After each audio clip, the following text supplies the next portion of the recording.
it live from Random Secret Studios in Philadelphia and across the Delaware Valley. I'm the Capo. He's the Prez. And this is Sons of Ben, the pod. Welcome back to Sons of Ben, the pod. What a week we have to talk about. Guys, this is episode number... Oh, wait.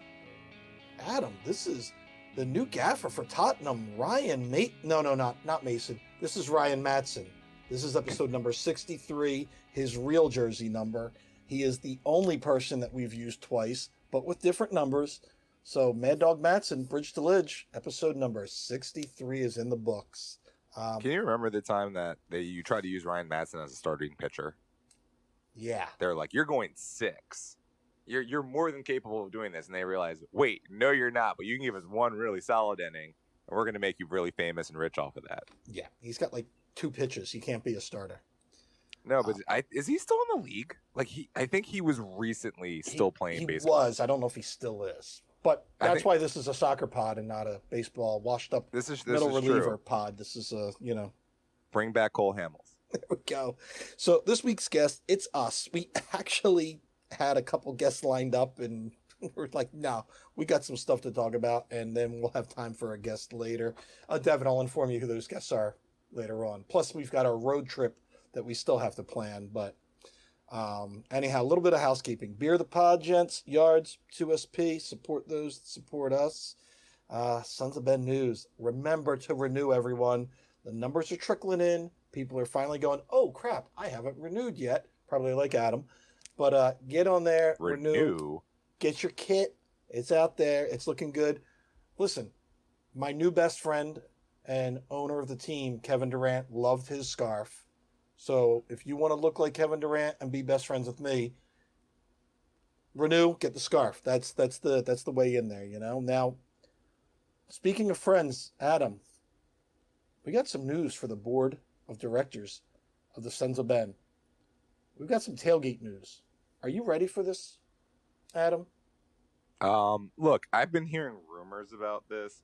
And I'm gonna pull behind the curtain. I actually have no idea what's about to be said, because I've heard things be like whispered to me, but I've asked for some reclusion from this. I don't want to know what's actually happening until this very moment. So please, Matt, they were whispered very sensually in Adam's ear, as all things shall be.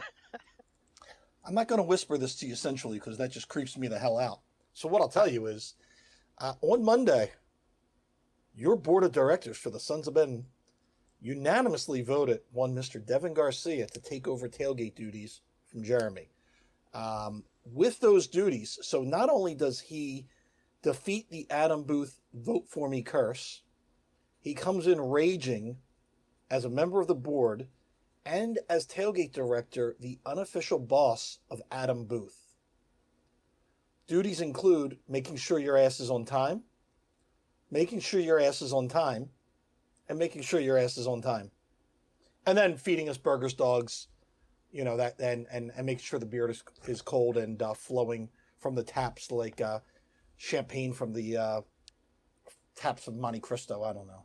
That was a good one. I was waiting for you to finish that one. I couldn't remember the Dumb and Dumb quoter. No, but I was like, oh, he's almost there. It's on the tip of his tongue. I'm looking at the wheels turning actively. Like I saw the hamster running, and no, look, so I'm excited. We'll get into this during, because this is still just the news portion. So Devin, congrats. This is breaking. This is big. This is breaking news. Jeremy his schedule got crazy. Everyone on the board, Sons of Ben, wishing him well. But Devin will be finishing out that term. He's got another election coming up, everyone. So it's going to be great. It's going to be a packed year for Devin Garcia. I'm banning Adam from the podcast for that entire 2-month duration of any election. That is my first movement as a board member. Look, you should pick the 2 weeks I'm going to Italy, so I don't have to bring the podcast equipment with me to Europe. That'd be really ideal. Because I'm thinking to myself, if I do the Capo All-Star break like I like to do, that's going to be a rough security where I'm just like, yeah, all of these wires I have, please don't worry about them. And some just two more news. Tailgate tickets are online Ticket Leap, Sons of Ben Ticket Leap. We are keeping it to 100 again, like we did before, just to keep everybody spread out safe. Probably the rest of May will be like that until we hear more from the state. But the last tailgate went well. People were spaced out, eating, drinking, having a good time. Our friends at Crisp Water brought a ton of Sons of Ben branded water. It was awesome. Um, Last two things I have for news before we is, guys, think about your trips. We're going to talk about this, but that last minute Atlanta trip was a blast. It was only like 30, 35 of us, but man, we were having a good time before the second half started. And the second half was just the icing on the cake. So think about Miami, think about Orlando, really think about Nashville. I know I'm going to Nashville, 4th of July. We're already planning stuff. Vince and Liz and, our travel director, Heather, are doing a kick-ass job on this. So speaking of great jobs, and Devin and Adam, I'm hoping you caught this on Sons of Ben social media. Friend of the pod, Katie Fellinger, has been crushing it with local weather reports exclusively for the Sons of Ben. I don't know if you've seen it, but it's been pretty awesome. I mean, not to be that guy, but like, should she though? Like, doesn't she? Oh, look, track She record. retired, man. Look, man. Sometimes you see Bertie Perrott playing an alumni game. Sometimes it happens. But look, I'm happy. She's retired. She's not ancient. So is Landon Donovan. All I'm saying. Anyway, no. It's good to see Katie back. We have to get her back actually physically into the stadium. I know she's excited to come back and watch. The defending Supporter Shield champions try to not lose to Miami again. Oh, I said it out loud, but We'll make that happen. All right, guys. Remember, new merch is here. We will have a merch stand with the Shield merch, everything you might want in the tailgate lot this weekend. So if you couldn't get into the game, swing by the lot. You can pick up your merch then. World Cup 2026. You see it behind me on the scarf. We do. www.philadelphia2026.com. Just pledge your support. Say you want this thing here, because why the hell wouldn't you? You make no sense if you don't. Yeah. Traffic, Matt. Yeah. Go to the beach that week. It'll be fine. Let's just have a big ass party here. The show. Drunken Union Zoom. I haven't been on. I think I got to get on this week just to catch up. But I will tell you, I was laughing my ass off before I was leaving the tailgate to go in the stadium. I saw kind of the Drunken Union Zoom regulars were gathered around the table, and one Mr. Jonathan Tannenwald strutted in like he owned the lot. Fucking rock star. I thoroughly enjoy JT, just based off of our history, but just like the way that he, like, first off, fully vaccinated Jonathan Tannenwald walking in like he legit was the owner of the facility, and all of us were acting as accordingly. It was fantastic. Yeah, we had a lot of media during that tailgate, but nothing like that. That's not media. That's royalty. That's royalty. Yeah. Devin, I heard you got a little Discord action, yo. I do. Just one quick note about the Discord. We opened up a new channel in the past couple of weeks for exchanging of tickets. So I've already copped a couple tickets from the channel. It's open to all members. It's good to get the tickets into the hands of other Union fans and not into the hands of away fans. So if you're selling tickets, if you're buying tickets, stop over in the Discord ticket exchange channel. There's some opportunities there. Yeah, let me just say this real quick, and then we'll get into the regular. We know you got to sell tickets. You can't make these games. The Union packaged up Saprissa and the home opener together, and you couldn't do it. And I know times are tough, but you don't have to get top dollar, because people were getting a little on the greedy side. No, was it a $20 or $30 profit that you were getting that way? Saprissa fans got in. They were behaved. That was fine. But a lot of Miami fans got in. They weren't so well behaved. Security wasn't really prepared. We've talked about that with security. I know for a fact NYU FU fans are coming. They're going to be spread throughout the stadium. You know whose fault that is? It's your fault if you're selling for the top dollar, not to a Union fan. I mean, they're going to get in, that's fine, but if the security knows and they keep them in one section, it's easy to contain. But if you're selling all over the place, including the river end, we're going to have problems. So sell it through the Discord channel, sell it to Union fans. You got less chance of losing your damn seats. Because I will tell you, if you sell it to a New York City fan and they act a fool, you're probably on the hook for getting your ass thrown out too. So be smart. Sell it to a Yeah, Union fan. that's the thing people forget. It's like you are responsible for whoever is in those seats once you Yeah. purchase those seats. So, like the person who acts a fool in your seats, that can be reflective on you. Shocker. I know. Not necessarily fair, but you also put that person in those seats. So that's really what that is. Exactly. All right, let's get to some Union news. All right, we're going to just gloss over Miami. Disappointing. That sucked. Let's get now. Miami, Adam. I mean, not what I wanted, not what I thought. And I guess if Tuesday's game didn't happen, we'd be talking about this a lot more. But they did bounce back. What were your thoughts on the Dumb and Dumb brothers from Miami just First taking off, it to shout out us? to the Higuain brothers. This has been a really tough week for them. Like a horrific week for them. So, they are adversaries, they are rivals, but, they are humans. And for them to lose their mom like that, it's terrible. And heart goes out to them and the Inter Miami family. Appreciate the fact that Inter Miami came out with warm up tops that would make Palermo slightly happy because their uniforms are still subpar. But look, there is world class talent on that roster, and some of that world class talent was showcased. I tell people all the time that Miami is the sleeping giant of MLS.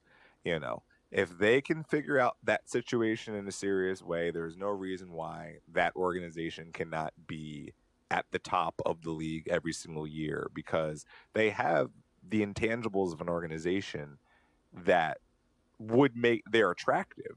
They've got leadership that's attractive, even though if it's not that much competent. They've got coaching, they've got they're building facilities. They're in Miami. All of these things is working for them. So like eventually I believe Inter Miami is going to be something that's going to be bothersome to us all. That being said, the Union played poor. And that's just really the if ands or buts about it. The Union did not play a game that was reflective on how good they've been recently. And these happen. And if everyone remembers, the Union started last season with one loss and one tie.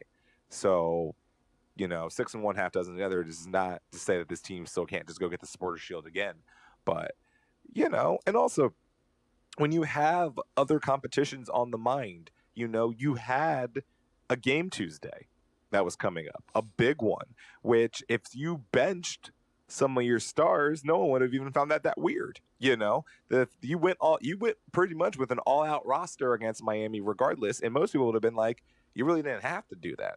It's just you were winning and then you lost, and mainly I think everyone's just more pissed off that random Inter Miami whack-offs showed up and became a problem more than anything else. Yeah, Adam, I mean, for me, the second half, you just watched the effort, and it was bad. It was like they were running in quicksand. And, typical Philadelphia fan, if we don't see the effort, we're not going to be happy at all. So that was my disappointment. But I know, you've got this game, you've got Tuesday's game. We are still not at full strength. So, and we're still waiting on players to show up in June, July. So I try to temper that, hey, it's early in the season, but when I don't see the effort, I get a little angry and disappointed. But then again, totally different thing down in Atlanta. Devin, should we talk about that? Let's talk about it because I think one of us was lucky enough to be there. It's not luck, my friend. It's called a credit card. Just throw it on there and you go. It's called debt. No, so yeah, 30 plus of us made the trip down to Atlanta for no lemon pepper wet wings, thank God. I've got a little hot fried chicken, but that was it. No, so we went down. Shout out to Vince, his wife Liz and Heather, our travel director, for organizing a trip in such short notice. But went down. We all stayed at the Westin, which is like this big old circular hotel that towers the skyline and is a quick walk to the Benz. Sir, I'm pretty sure he plays midfield for Juventus. Oh, maybe. His last name is McKinney. Kenny. Devin's wearing his jersey now. Yeah. He actually plays soccer. Yeah, well, this is part of the Bonvoy experience. So, I got to use my platinum status as a Marriott member to get a better room. But no. Can I help you with that name you just dropped? It looks a little heavy. Bonvoy. Bonvoy. So, Atlanta, what a trip. Let me tell you. So we get down there. You're going to appreciate this, Adam. I got to meet up with a buddy that's an Atlanta United supporter, but he is a fan of, Devin, you ready for this? Our beloved Chelsea. And Chelsea, we'll talk about it later. They had a match. So we, met up with Chris, had some beers, watching Chelsea and some Christian Pulisic action. Again, we'll get into that later. And then we all met up afterwards with the group and went to the Benz. Adam, you know what we saw at the Benz? Megatron's butthole. And it was wide open. They opened up the butthole for us, so that was kind of cool. I love that. That's my favorite feature of that was the most useless thing that they did because it's just like, why? Who cares? You get an airflow in here? Is that what that's for? It's about the opening that you would get from the old Montreal Stadium that they could have covered it with a tarp.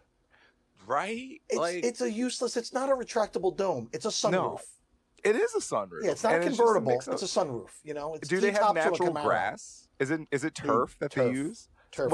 What's the point? Atlanta's hot enough. Just close it up and call it a day. That's why I think the Union players, the first half, the first 7-8 minutes, there were some sloppy touches and traps and stuff because I don't think they were ready for that turf. That turf is goofy looking, man. That's definitely football player turf, not football player turf. Well, who has turf left? Is does Seattle still have turf up there, or do they go to grass finally? Seattle does. New England does.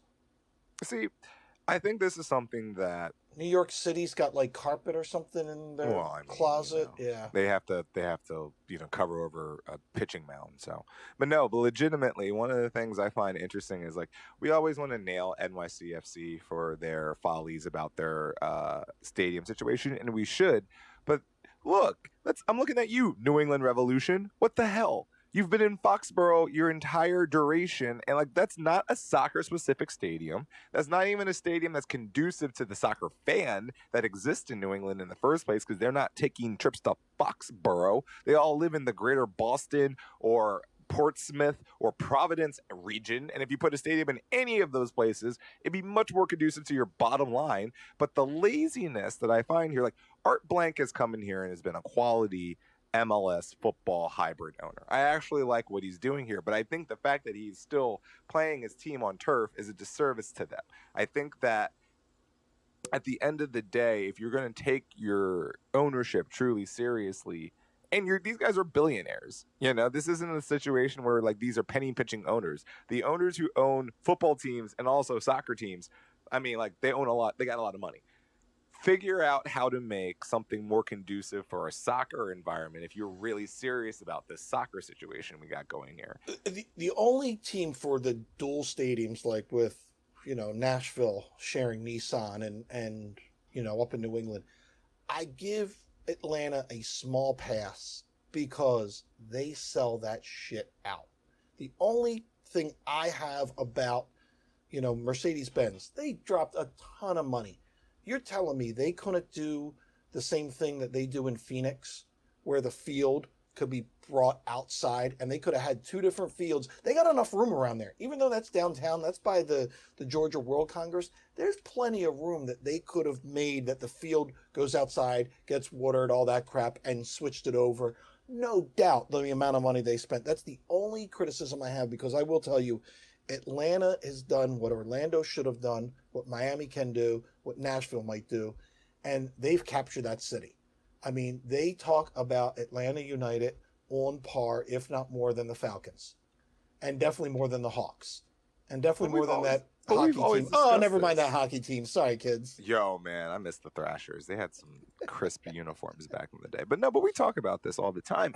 Atlanta is, and I didn't actually expect Atlanta to be this good, but Atlanta is a perfect microcosm of what MLS can exploit when you have a market that Atlanta's not a pro market.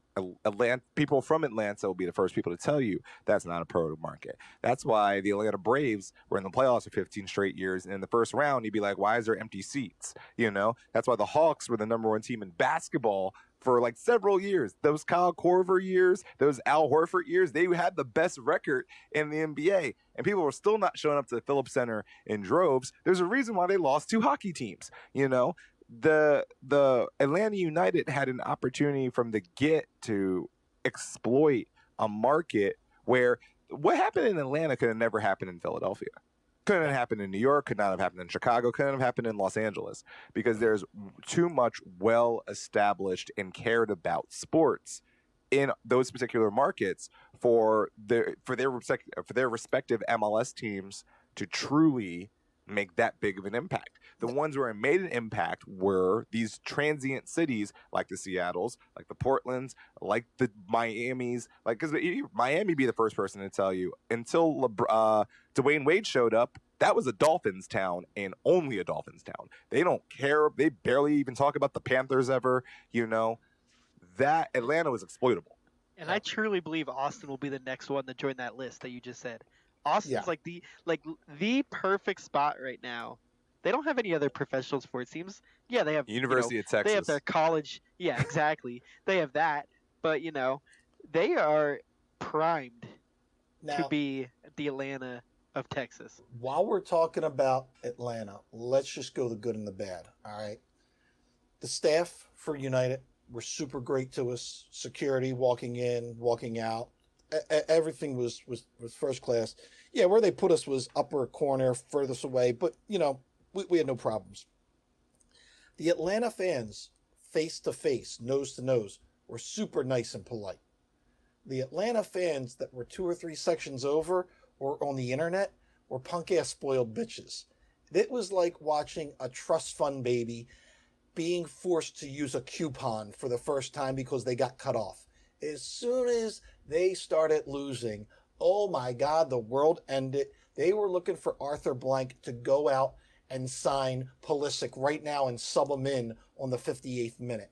They didn't know what to do with themselves as soon as shit didn't go their way. They were ready to fire their coach, who is their third coach in 4 years, because if shit don't go their way, it is everybody else's fault. They are children amongst adults.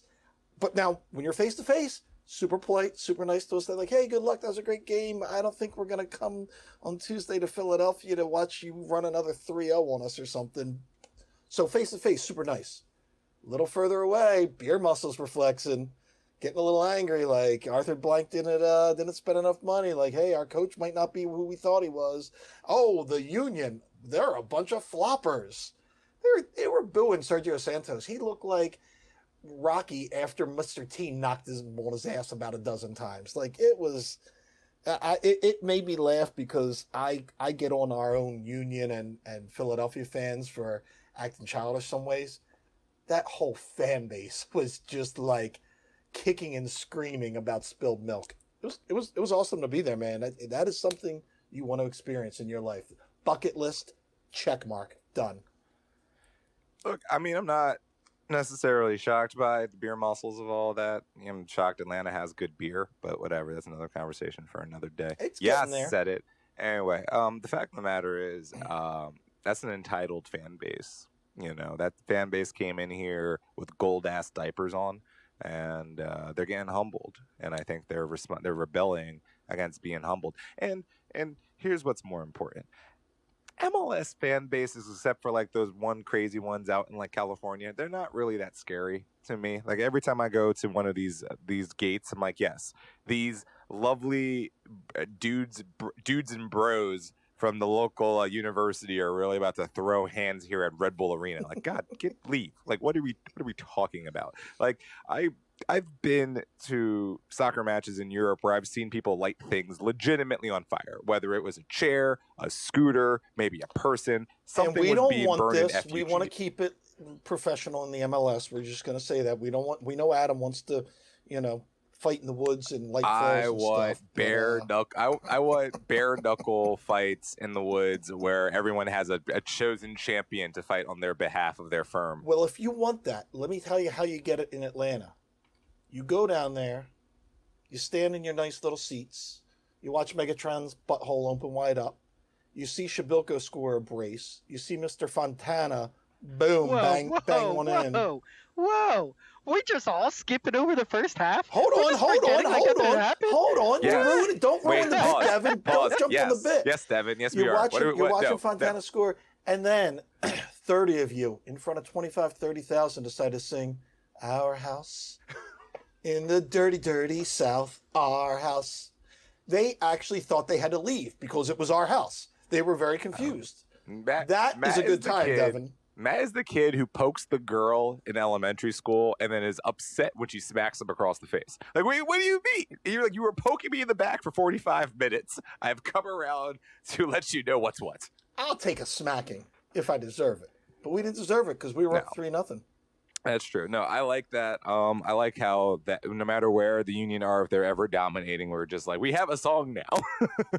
We have have a song. It took us 11 hard years to get a Right. song. It took us 11 hard years to dominate people on the road. So, but I'm here for it. Look, I did not plan quick enough to get down to Atlanta, but I realized that my powers are best closer to the nerve center that is Wayne, Pennsylvania. So I need to, it's like Superman in the sun. I need to just be here constantly to be at my top Kappa wing position. So I stayed here, held it down in Delco, and watched a fabulous performance in front of a bar full of people who had no idea why I was that excited or wearing that bright of blue. And Devin, before we get into the first half and then some more, quote unquote X's and O's, let me just tell you, one of the best highlights was afterwards, we're walking the concourse, walking home, and I am literally walking past the Dominique Wilkins statue. And my phone was blowing up anyhow with text, but I get an old fashioned phone call. Do you know who called me, Devin? One Mr. Who would that Adam, be? one Mr. Adam Christopher Booth. So I put him on speakerphone. Talk about almost getting my ass kicked because of somebody yapping through a phone. I got him on speakerphone, and it is nothing but joy, and he is cackling. I can't even describe this laugh. And that's what you hear. It's like a supervillain evil laugh. And Atlanta United fans are just looking like, what's going on? And so Adam's laughing at them over the phone, almost got us in danger.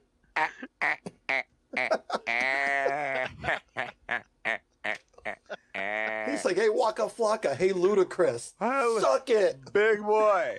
Outcast D's. Look, and here's the thing. I want to, my rants will be a lot more secure after Tuesday when we score like the 1 to 2 goals that we need to just really put this away. Yes, but karma. Look, I know because I'm a Philadelphian, and that's why I can't. I have learned to not talk. I've learned over long years of having that blow back in my face not to talk. Do I believe Atlanta's going to be able to score 4 goals in Philadelphia and us score 0? I don't. But it could happen. So I don't want to, I'm not tempting karma, man. I don't want to jinx the fates or anything like that. But look, man, that's something to celebrate, regardless of what even happens the next week, because it shows you that this team is ready for it. Now, I hate to be the bucket of water, but we all know Atlanta don't deserve to be here in the first place. And we also know that Saprissa is playing the worst soccer they've played in a very long time. What are you talking about? They are the two-time defending, soon-to-be three-time defending U.S. Open Cup champions. My God. So the thing about it is, like, Ben Simmons winning Rookie of the Year again. But it's like, okay, look, I get it. And but look, those teams don't necessarily have the form of some of the other teams in this competition. And Atlanta, in their first matches, they got through them. But remember, those were 1-0-1-0s. So it wasn't like Atlanta was coming out here and dominating. The Union scored more goals in that game against Atlanta than they've scored the entire Champions League so far. So we have definitely taken advantage of the opponents that have been put in front of us. But look, this You team, play who you get. we play who you get. But look, the biggest concern with the Union was, are you going to have a letdown without having Aronson, without having McKenzie? Because both of those players were not just great players for the Union. They were both borderline MLS best 11, respectively. McKenzie was easily one of the best center backs in the league, not just on this team. So you don't know. And here's the thing. You knew Glesnes and Elliott were capable individuals, right? We all knew that they were more than capable of playing the position, but we just didn't know if there was going to be a drop-off. We didn't know if McKenzie was maybe an extra pepper to make this more of a tangible omelet, if you will. But now you have some indicators that you can still score some goals. Shabilko looks like he found his foot again. He's found his nose for said goal. You now have a situation where, because Fontana is a beautiful anomaly, he's not a 9, he's not a 10, he's kind of somewhere in between. But if you want to bring him on in this more direct forward Ilsinho role of just, here's 25 minutes, run towards the net and see what happens, you have a team that is capable of still competing in this league at a high level. And that's the big part. Let's even dive into this game. We were there, and this is a line I'm going to say a number of times, because this is the person I say he didn't win the game. He made sure we didn't lose the game. Andre Blake. Somebody asked me, how do you describe Andre Blake? Here's how I describe it. If Dikembe Mutombo had a baby with a brick wall, it would be Andre Blake. End of story. Nah, I disagree. I think Andre Blake won that game. If it was not for Andre Blake, we go into halftime 2 or 3 down. It would have been 2-0. I'm just saying he made sure we didn't lose, and then the counterattack finally came on. But Andre Blake is the MVP of that game, no doubt. I just never think a goalie will win a game for you. That's not their job. Like, a defender doesn't win a game for you, but you don't lose it. But no, Andre Blake is special. And we need to make sure we always remember how special he is. So the first half, my observations, it's crazy because you're in there and we don't have the greatest of view, but I'm going, man, we're possessing the ball. We're not doing any counterattack. The guys looked uncomfortable on the turf at first. Atlanta had opportunity upon opportunity, and Andre just, stole it from them. He just basically stole their lunch money and said, no, not today. That was my first half impressions. You guys? It felt like possession was 80-20 for Atlanta. It felt like we were getting just manhandled, and Andre Blake was our only hope in the first half. We weren't able to create much. The first 20 minutes, we weren't even able to get a possession going. We were turning everything over as soon as we got the ball. It was rough. It was a rough first half. Y'all sitting here acting like that wasn't the plan. Like, that, you guys are acting like this was a disaster. Like, the Union, for as long as this team's existed, has been a counterattacking football club. We've all known this, except for that 1 year Hackworth tried to do possession football and had Shannon Williams running around the back line with a freaking, no, that was awful. No, but I'm saying, look, you're going to go into this environment. You're going to be the road team. You're in Champions League. You're in this unique thing. They got fans down there, and a lot more fans than you've seen in probably about 2 years. This is a moment where you got to let the game come to you. You can't dictate this game. And look, there's a reason why Andre Blake was the first pick in the damn draft in 2014. He's that good. So am I looking the gift horse in the mouth? Possibly, but I'm not shocked that Andre Blake stood on his head here and performed against Atlanta, because that's what he does. He keeps this team in matches, so when it comes down to it, when these guys have peppered our goal for 40 minutes and they got no legs left, then Kasper Shabilko, who I swear is the fastest slow person I've ever seen in my entire life, can just run through their back lines and score goals. Like, it's this is a typical Union style fashion of a victory, and and it reflected as such. and like the Miami game, it was a tale of two halves. Where Miami, we had a good first half, bad second. This was the opposite. And we come in at halftime and like, okay, we're still in this. We could be down 2-0. We're still optimistic because in the back of our heads, you're traveling down on Champions League. You're going, man, you get a 1-1 tie. That's a moral victory. That's a victory for us because we've got the advantage being at home. And then, holy crap, between Sergio Santos, Jamiro, Casper. I mean, once the first goal came in, and I'll be honest, I was in the beer line trying to get a beer for my dad and I, and they score, and I run down. I'm like, and everyone's like, you might have to go back up there. I go, I will fully go back up there if I need to. And then, boom, another goal. So I never got a beer in the second half, not at all. But it was worth the sacrifice. But it was just, the first half felt like 80 minutes. The second half felt like 15 minutes. It was 15 minutes of beautiful soccer, even though it was 45 minutes plus I think they tacked on 13 more minutes or something in the end. But it was just incredible to see. And again, being at the game, you don't pick up the nuances. You don't get to hear. I don't even know who was calling the game. Rob Stone and so-and-so for FS1.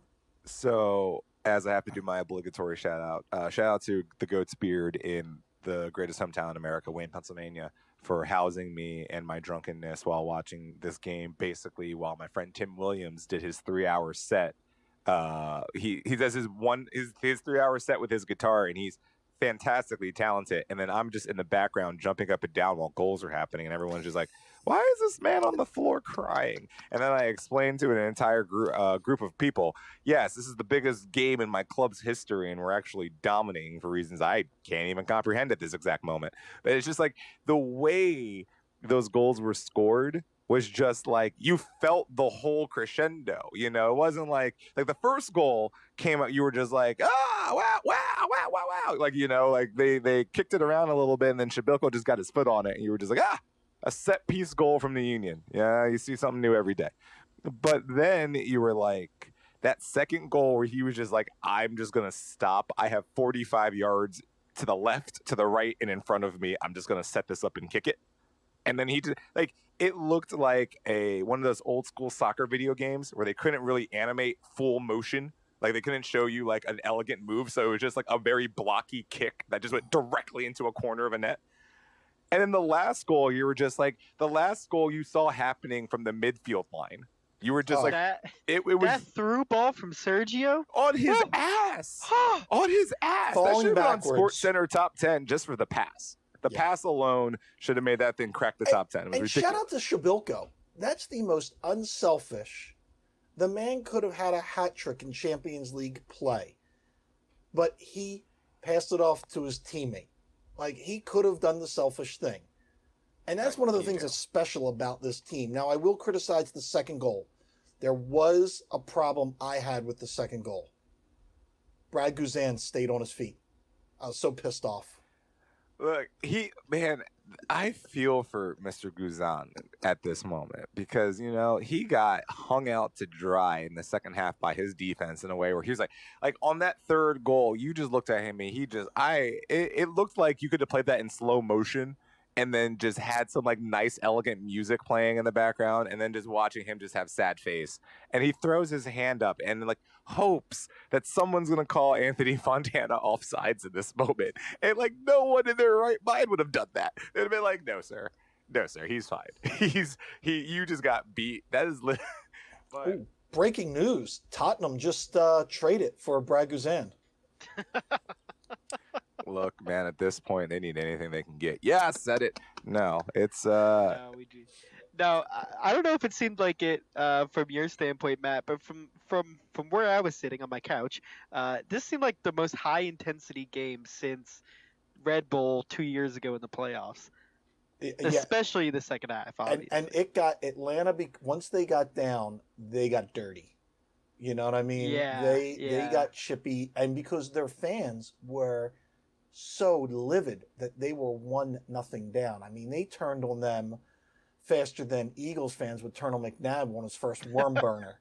It was unreal. And then they were screaming at us, but you're like, Yeah. whoa, they are spoiled. It was like, what do you mean, Mom, it's not lobster tonight? I'm not eating shrimp. Are you And kidding me? Would you get the maid out of here? shout out Brujo for like fully bringing the force of Philly to Oh, Atlanta. Like, oh man, like his like just every time that the camera was on him, it's like a new GIF that we could use on Twitter now. It is oh, fantastic. yeah. But all right, let's go. New York, NYU, FU. We got them on Saturday. I don't know. Do we need to even Who preview this? Let's, cares? yeah. Oh my God, who And then on cares? Tuesday, someone's coming back up north.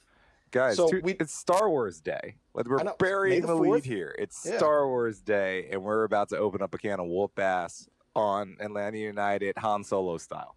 And on Cinco de Mayo, and I'm gonna try to say this as politely as I can, because karma, we don't want to tempt it, but you might want to go to your local Home Depot, because Adam Booth and Fang are going to the Home Depot key department looking for keys from one Mr. Arthur Blank, because we know Adam collects keys of owners of their houses. So I like Adam to and rob Fang are some going to go to people. Home Depot and be like, "Yo, Arthur Blank, he left me an envelope back there. Give me the keys. Give me the keys to the Benz." Give me the keys. Give me the loot. Give me the loot. No, Give me the keys, legitimately. Lisa. Give me the keys. Legitimately though, it's first off, everyone shop at Lowe's. Much better establishment anyway in the first Definitely. place. I can't They're the I right can't color. stress that enough. They're good people. They're good people at the Yes. Lowe's. Secondly, and I gotta stress this, is look, man, this is an opportunity to do another magnificent thing. When Saprisia came to town, it wasn't just the domination of, you know, what we were as a team. It was also the fact that the fans felt involved, they felt a part of it, and it's that unique union playoff atmosphere that necessarily doesn't always equal results and success, but always feels a different level of crispness. And I think, especially after the performance on last Tuesday, because look, on the first leg of Saprisia, all of the emotions in the universe are coming in. We don't know if this team is good. We don't know if the team we're playing is good. We don't know if we're about to just get our asses handed to us in the first round, and this might be our only Champions League experience for 11 more years. You never know when these moments happen. And then even in the second leg, we're only up 1-0. This team is seasoned. We're still getting our legs together. All of these things happen, and then a 4-0 spot puts up. And then you have this level of confidence. I feel like Jim Curtin wearing a yellow hoodie right now. I'm feeling good. I'm feeling swaggy. As my friends up in New York would say, the Cooligans. I'm feeling gully. I'm feeling really good about what this team and what this product has come. But what's more important to me, and especially as a capo, is the fans on Tuesday night need to come as correct as they've ever come, because if they do, this will propel us into a semifinals of a Champions League, which for a Union fan, talk to me 18 months ago, is absolutely unheard of. No, never even consider. I never thought we'd win the Supporter Shield just because winning a regular season, let alone going to this tournament, let alone doing well as an MLS team.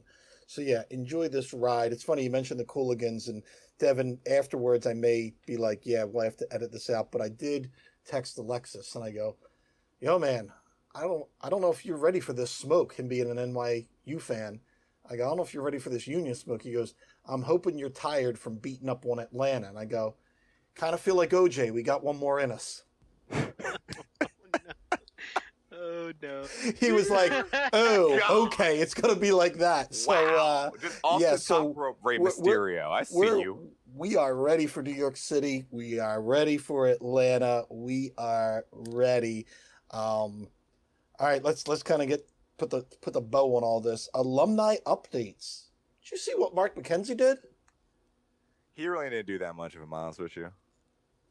He got a couple Belgian minutes. Cup final though. He got another the trophy. show.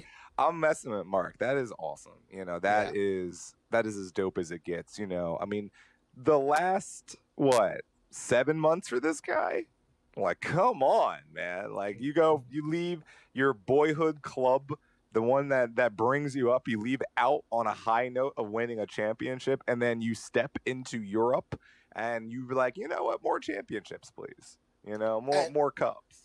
and speaking of our boy Brendan Aronson, May 1st, they probably wrap up the Austrian League. Well, he's he still have his coach by then is the question. Who's going to be actually lifting the trophy with him? It better not be a guy wearing a yellow hoodie. That's for sure. That's not be. You stay away from Jim. Look, man. Here's the thing. This is the thing that I've been thinking about, and I know we're going to wrap this up soon. But Jim's not long for this. Jim's definitely not long, because if you just look at it, if you just look at the coaching performance that he's put in with the tools that he has had, like you've had, look, Brendan Aronson, Marco Fabian, Mark McKenzie, you've had really good talent, but you've never really just had like a Chicharito or a David Villa or just a person who just like a Javinko. You've never had any of those people. Before you keep going, don't go down to Matt Doyle, because I will ban you just like I banned him from the River End, okay, on Twitter. So but what I'm saying, we're not karma. We're not putting it out there. Let's just go into Jesse Marsh has moved on, and here's the big news. No, I'm the first person still telling you right now that Anthony Fontana might not last another 2 seasons with us the way he's going. I get that. We're not losing Jim. Look, man, I would not like to lose Jim. But if Jim thinks to himself, if Jim has European aspirations, who am I to hold him back? I will let that boy be Icarus. I will let him fly. When his kids are high school age, he can go to Europe. Until then, they got better schools in Austria, my guy. Yeah. They got better. We're not putting it out there. Boarding school in Switzerland. Devin, keep moving it on. Mute him. Jesse Marsh moves on. And the only thing I can say is this validates what we all have known, but people in North Jersey always disagree with us, the pecking order. It goes Leipzig, Salzburg, and way down there, Harrison, New Jersey. That's the Red Bull pecking order. We all know it. That's how they feel. The company feels that way. Congrats, Jesse Marsh, for climbing the ladder out of the ghetto into the penthouse, my friend. Someone save Aaron Long from New Jersey. Someone let that boy fly and just go to Europe and be a good lad. I feel bad. In other news, I was in Queens Village and I personally hid Jim's passport, so he's safe. He ain't getting that passport back. Look, man, here's the thing. Here's what I want. I want Jim to win the Champions League. I want Jim to mess around and win an MLS Cup, and then he can go. And then he's allowed to go fly off into the sunset and win trophies over there. That's the only way. Well, yeah. Wait, look, man, he's the dude. And, this obviously best coach in Union history. After 3 years ago, everyone wanted him fired. But hey, life comes at you fast. But, it's been a wild ride. And just to be in a situation where you have the top pundits and analysts in America saying, yeah, that coach from Philadelphia might be moving on to greener pastures. That, to me, is as exciting as Aronson, McKenzie, whomever moves on. It's just we're creating something here that is unique and different that at first everyone was curious if it would ever succeed, and now it seems like to be a model for which others to follow. And do we not want to see another Philadelphian in Europe kicking ass? Like, that sounds like to put the Philadelphia stamp, like wherever he goes, they're going to have cheesesteaks. You realize that now. Like, any stadium is now going to have an abomination of a cheesesteak with like Swiss and like green peppers on it, but it's going to be there. Austrian cheesesteak probably tastes like vegan pizza. Like, forget that. Yeah, I don't know. The beef in Austria is fantastic. So like maybe the cheese might be a problem, but like they don't have Velveeta, but I'm just saying. I'm just going to whisper this real quick. Jay, Richard, Kevin, Rich, Richie, Rob, the rest of the group. Pay this man his money. Keep him here until we get more trophies. Pay the man. Either that or go get like Sir Alex Ferguson on his like last leg. He's probably bored. We can get him on a cheap scale right now, right? No, we could have got Muleson, so no. Well, I mean, look, that Jose Mourinho is not too busy these days. I'm just saying. He's destined for Miami or Atlanta. All right, real quick. Let's not even put that idea anywhere. Diva Devin, can I handle that right now? So, speaking of Devin, Park the bus. We've been talking Champions League, but I don't know if you know this. there is a Champions League in Europe that is heating up right now. Adam, do you want to explain Champions League in Europe to him? So Devin, when I- you have a good soccer club, right? So for some reason, like 2 years ago, I knew what Champions League was, but like after that, I Completely can't. blacked out. It's blank. Look, I don't know. I don't know. What once happened. upon Yeah. a time, I was also a fan of a sports team that made the playoffs once in 45 years. And I understand how difficult that can be to live through that. But no, it's like I have thoroughly enjoyed the Champions League. I was enjoying the 5 minutes of the Champions League where PSG was automatically champions because they were just like, well, the other teams are kicked out now. so it's like campeones. Like the streets of Paris were alive with music. But no, hey, Chelsea going down to Madrid, and to everyone who was confused, Madrid's is redoing their stadium right now. Like the Bernabeu is going through an entire renovation right now. So that's why they were playing on their practice squad facility at their team facility, and COVID's still a thing over there, guys. Shocker. So they also didn't have couldn't fans. tell if that was like a second divisions team that they were borrowing, or for the practice, or the women. I wasn't sure where they were, but I was when like, you wow, when you're an elite club, your practice facility has a stadium that the union would call home. That's what it looked like. And speaking of calling it home, Christian Pulisic looked right at home in the back of the net. Captain America doing Captain America things. And look, if like this is one of the great athletes where we're gonna look back, and because I mean we all know how this story ends, but we're gonna look back and say, man, if this kid didn't get as injured as often as he did, what actually, like, this man even still at his young age has potential of being one of the greatest American soccer players who's ever lived. I don't think that's hyperbole. I think that's actually something that we can have that conversation about. And he's the youngest Chelsea scorer in the Champions League, I believe. I believe that's what that qualifies as. He's the only American, I think, Yeah. in this late of a round to Yeah. score. I think the confidence building. I think Chelsea's hopefully learning how to manage his health, because I mean he wasn't as injured in the Bundesliga as he was in the Premier League. So I think they're learning how to manage the knocks that he gets, because it's so much more physical. And if he can figure it out, you're right, he's gonna go down as the all-time American right now. Then again, we keep getting more young kids popping up, so that might be a short-lived reign. But I mean, Eugenio Dest is like, I'm at Barcelona. Can you give me a minute? It's been entertaining to watch. And speaking of accolades, I do want to congratulate Dev. And apparently Harry Kane won some individual award today. And it wasn't for like the most mashed potatoes you can put in your mouth and still do an interview. I'd like to thank the British Football Association for such a prestigious award and such a high level of knowing my talents, my capabilities, and I'd like to also thank my teammates for just being there for me at all times. And you forgot the last part. These individual awards are nice, but he wants to win bigger team awards. Come on, you Spurs. He didn't say come on, you Spurs. Come on, you Devin, Spurs. is Harry Kane going to be Harry Bye-Bye? I don't know. It's a tough situation. I don't even know what's gonna happen. Chelsea needs a striker. I don't know about this Timo I Werner hope character. he stays, but I to think be he could honest, I commute. can't blame him. I can't blame him for wanting to leave. I'll be honest.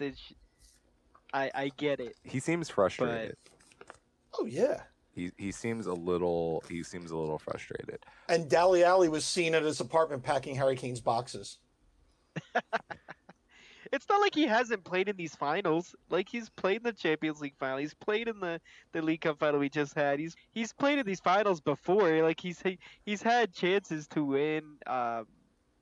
It's not just on him. I get Spicy it. Devin's saying it's all but Harry Kane's fault. I get it. It's not just him, but like, You about to make fun of Ray Bork here? Is that what you're going to do, man? Look, and I rib Tottenham Hotspur. I don't dislike them. I like a lot of their players. I mean, Son to me is one of my favorite people on the planet Earth. Just watching that man smile makes me happy as a person. So Dele Alli, free him. Someone let that boy play some soccer. I feel so bad that they're just keeping him. Why does the caged bird sing, Devin? Why does the caged bird sing? It's only fun to make fun of Tottenham, because they will be good again, and then Devin will give it back to us. So that's the whole thing. But also, yeah, I love their toilet bowl stadium. I hope they right that ship. So plus, yeah, I want to go see that stadium. I do. I would love to see the Jacksonville Jaguar game in that stadium. That sounds like a fantastic time. Shout out to Trevor everybody. Lawrence. Devin, I think we got everything for episode number Ryan Mason. Oh, wait. Ryan Matson. I'm sorry. I don't want to bring up old names, but Hold on. Devin, I need 20 seconds. Hit it. Everybody, your favorite Overwatch team is now 4-0. Again, they are starting the season off as the hottest team in Overwatch, and they are running the APEC. Devin, I'm telling you right there, I was up at 5 in the morning this Saturday to watch the action, mainly because my allergies wake me up at 4 in the morning anyway, so I was up anyway. But I was up to get live Overwatch action, and I can tell you this right now. I feel good about this team. We don't even have Funny Astro yet. We're using Hotba right now. We don't even have Poco. We're using Toby. Funny Astro and Alarm were the best backline in Overwatch last year. And we don't even have them, and we're still competing at the highest level. This team, shout out to Tucker Roberts and the crew at Comcast Spectacor for putting together another fantastic roster. Rascal playing out of his mind. EQO, can't even wait to see him get on. Shockwave hasn't even gotten here yet. That is incredible what they are doing right now in Korea. Here for it. Man, that was some riveting stuff. I was at the edge of my seat. Thank you for that update. That's all you need to know. Everyone, episode number Ryan Matson in the books. That's 63. So, listen, we're going to see you on Saturday. We're going to see you on Tuesday. We're going to see you in Mexico City. So remember, wash your hands. Sexy Seasons now on loan with you.